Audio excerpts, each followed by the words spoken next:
I am Melia, 27 years old, and after waiting 7 long years for this moment, I finally got engaged to the man I believed was the love of my life, the one who had promised me loyalty, protection, and a future filled with happiness.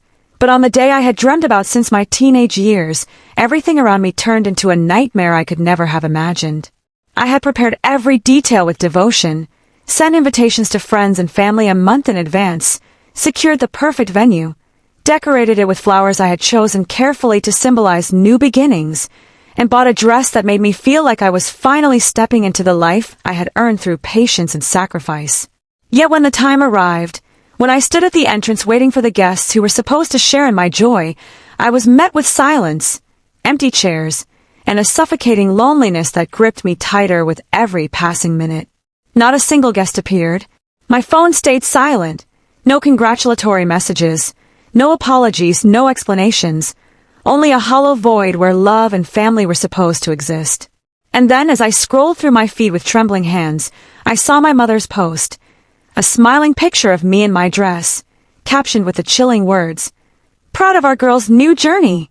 My chest tightened, my vision blurred, and my mind filled with the unbearable question, had everyone betrayed me, or was there a secret I was never meant to uncover? What happened next changed everything. Please like and subscribe to follow my journey. My body felt paralyzed as I stood in that deserted hall, staring at the flickering candles I had lit hours earlier with trembling hope, their weak flames mocking me with every shiver of air that passed through the empty space, and the weight of my mother's post pressed against my chest like a stone too heavy to move. How could she call herself proud when the very people she should have ensured were by my side had vanished without a trace? Questions swirled violently inside my head. Was this a cruel joke, a punishment, or a carefully orchestrated betrayal designed to humiliate me on the one day that was supposed to belong entirely to me? My fiancé, Adrian, wasn't answering his phone, and neither were my closest friends, the very ones who had laughed with me during the preparations and promised to be there holding my hand at every step. I began dialing furiously, voice cracking each time the automated tones of unanswered calls stabbed through my ears. It was as though the entire world had conspired to vanish at once, leaving me stranded in the echo of my own broken dreams. When I reached my mother, her phone rang once before the line cut off, and seconds later another notification appeared. A flood of comments beneath her post, relatives and acquaintances congratulating her with words of praise and admiration, yet not one of them had come. My heart sank lower with each message I read, until anger began searing through my veins hotter than grief, and I whispered to myself that this was no accident. Someone wanted me isolated, humiliated, and silenced. The silence in that decorated hall no longer felt like absence. It felt like a trap, and the more I thought about it, the more I realized that if I didn't uncover the truth now, my life would never again belong to me but to the shadows of those who wanted me broken.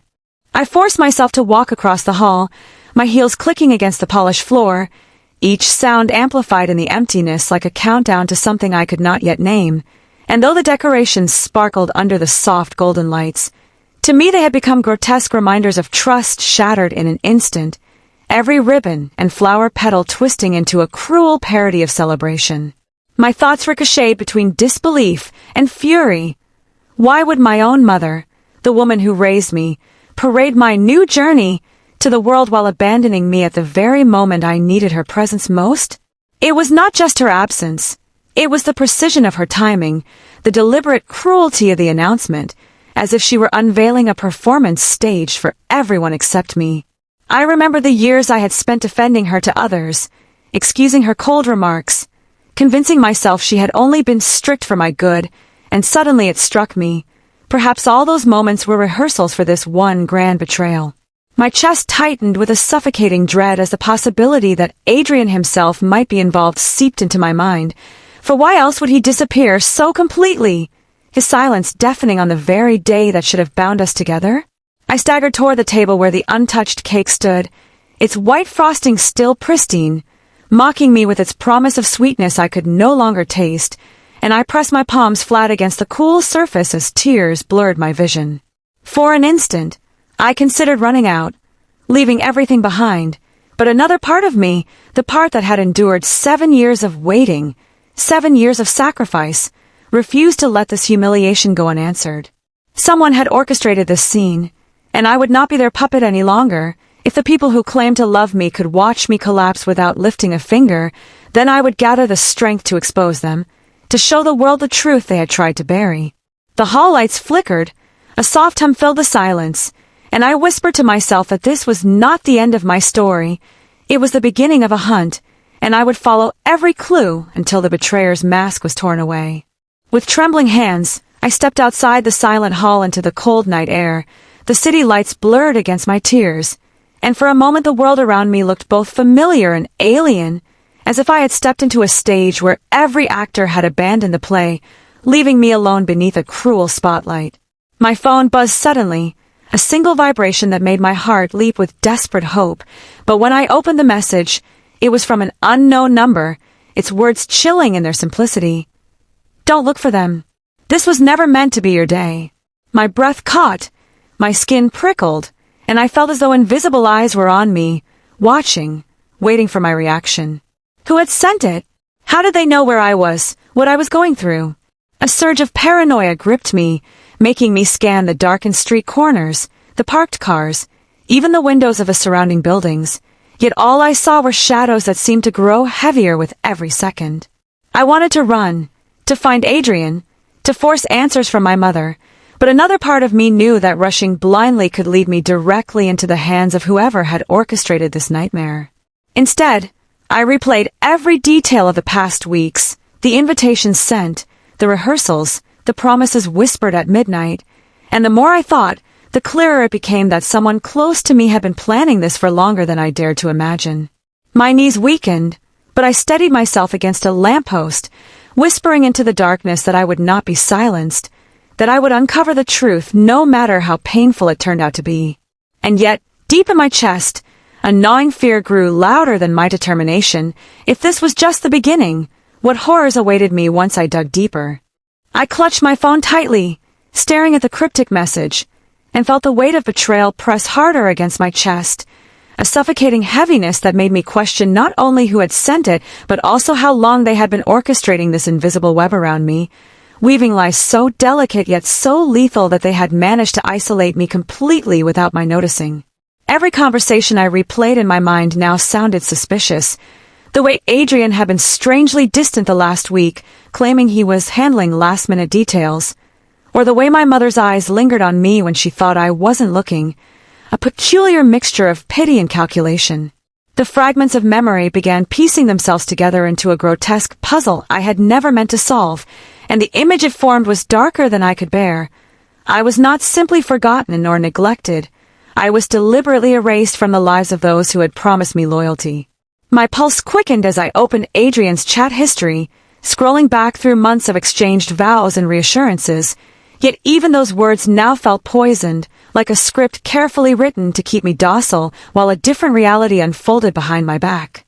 My fingers hovered over the call button again and again, but fear stopped me, a primal dread whispering that his silence was not accidental but chosen, and if I confronted him too soon, I might trigger something far worse than loneliness. In the distance, the streetlights flickered faintly, their glow distorted by the tears I fought to hold back, and I wondered whether the people who had once filled my life with warmth were now watching from hidden corners, laughing at my unraveling. Rage surged through me suddenly, hot and uncontrollable, and I vowed that if they wanted me to feel powerless, they had miscalculated, for I would not cower in silence. I would fight, even if it meant tearing apart every bond one had once held sacred.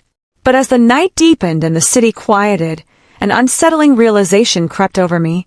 If everyone had abandoned me together, this was bigger than a simple betrayal. This was a conspiracy, and the deeper I dug, the closer I might come to truths capable of destroying me forever. The word conspiracy echoed in my head as I began walking aimlessly through the streets, my heels scraping against the pavement, each step a battle between collapse and defiance. And with every corner I turned, I couldn't shake the feeling that I was being followed, though whenever I glanced back, the sidewalks stretched empty under the dim yellow glow of the lamps. I stopped outside a cafe where Adrian and I used to sit during late evenings, sharing quiet dreams about our future, and for a fleeting second I wanted to believe he would be there waiting, ready to explain everything, but the windows reflected only my own pale, tear-streaked face staring back like a stranger. The message still burned in my hand, and the more I thought about its warning, "Don't look for them," the more I realized it wasn't just a threat. It was a command, a declaration that I no longer had agency over my own life.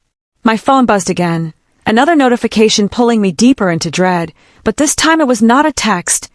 It was a photo, grainy and dark, showing me from behind as I had stood in the empty hall earlier that evening, my posture frozen in despair. I gasped, my knees buckling, because this was proof I had been watched, proof that someone had been close enough to capture my humiliation, and suddenly the paranoia twisting in my guts solidified into cold terror. Whoever was behind this was not hiding in the distance, but moving within arm's reach of me. My mind raced, questioning whether Adrian and my mother were pawns or players, whether the people I loved had been forced into silence or willingly chosen it. But no matter which answer proved true, the conclusion was the same. I could trust no one. The photo came with no caption, no explanation, only silence that screamed louder than words, and in that moment I made a choice that would alter everything. I would not retreat, I would not hide. I would step directly into the shadows hunting me, because only there could I uncover the truth that had been festering beneath the surface of my so-called life. Yet as I began walking again, clutching my phone like a weapon, another thought chilled me to the core. If someone could strip away my entire world in a single day, what else could they take from me before I had the chance to fight back? I tightened my grip on the phone until the edges dug into my palm, feeling that as long as I held it, I held the last fragile thread connecting me to the reality I once trusted, and with each step I took away from the empty hall, the questions multiplied into a chant that would not be silenced. Who was watching me?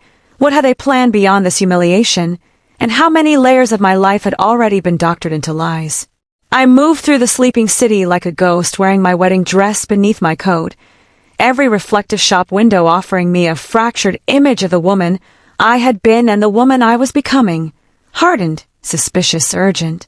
I thought of Adrian's laugh, the way he used to tuck a stray hair behind my ear, and how that memory now felt like a foreign transmission, edited and replayed to keep me soft. I thought of my mother's hands, once warm, once familiar, and how those hands might have been the same ones to arrange my erasure. The knowledge that someone had not only watched me, but recorded me by stealth drove a feverish need for answers. I needed witnesses, proof, a trace of a conspiracy that would not evaporate into gossip the moment I confronted it. I needed leverage. So I began to work in small, dangerous increments. First, I retraced the guest list I had sent, combing through names and addresses, searching for patterns, who received the invites and didn't come, who commented online but offered no call or visit, whose congratulations were performative and empty. Then I cross-checked times and locations, the deliveries that had been scheduled, the vendors who had been paid, anyone who had been inside the hall before the doors were locked, and my humiliation set like a trap. In the back of my mind a colder plan unfurled. If they had the means to silence attendance, they likely had the means to fabricate alibis. I needed a witness who could not be bought or bullied, someone outside the family circle. I thought of Layla, an old classmate who worked nights as a security guard at a nearby complex. She had always disliked my family's politics and owed me nothing. At dawn I found her, bleary-eyed but fierce, and when I showed her the grainy photo and the text, she didn't flinch or offer platitudes. She listened, head tilted, eyes narrowing into the kind of focus that signaled action rather than sympathy. She agreed to help, swore she would check the CCTV archives from the street outside the hall and the surrounding blocks, and when she asked only one question, "Do you want me to tell you the truth even if it breaks you?" I didn't hesitate. "Yes," I said, the word brittle but determined. While Layla worked the cameras, I went back through my own messages and receipts, searching for anomalies. An extra charge to the venue for a staffing fee that didn't exist on the contract, a last-minute request to rearrange seating, an added name to the vendor list that I didn't authorize. Each small discrepancy felt like a fresh bruise, yet they were building blocks toward a structure I could dismantle. I started to notice patterns of coordination. A mutual friend who had suddenly become distant and then posted an overly cheerful congratulatory message. a cousin who had been unusually busy the week before and then appeared in photos online 2 towns away on the day of my engagement. The web was wide and messy, but it was a web nonetheless. That night, Layla called with a single sentence that made the air in my lungs grow cold. Someone was at the back door of the hall at 5 minutes to your ceremony, Melia, and they weren't on the staff list. My heart lurched. 1,000 possible faces flickered through my mind. Adrian's, my mother's, a stranger's. Layla promised she would retrieve the footage and send me a clip, but before she could finish her sentence, my phone lit up with an incoming video from an unknown number, and when I tapped it, my stomach dropped because it showed a scene I recognized all too well. The hall from the outside, the camera angle steady, and a figure in a hooded coat slipping through a shadowed side entrance, moving with the practiced ease of someone who had done this before. The clip ended with a close-up I could not unsee. An arm, the edge of a bracelet that belonged to my mother, the very bracelet she wore every day to mask a tiny scar I had given her when I was 8.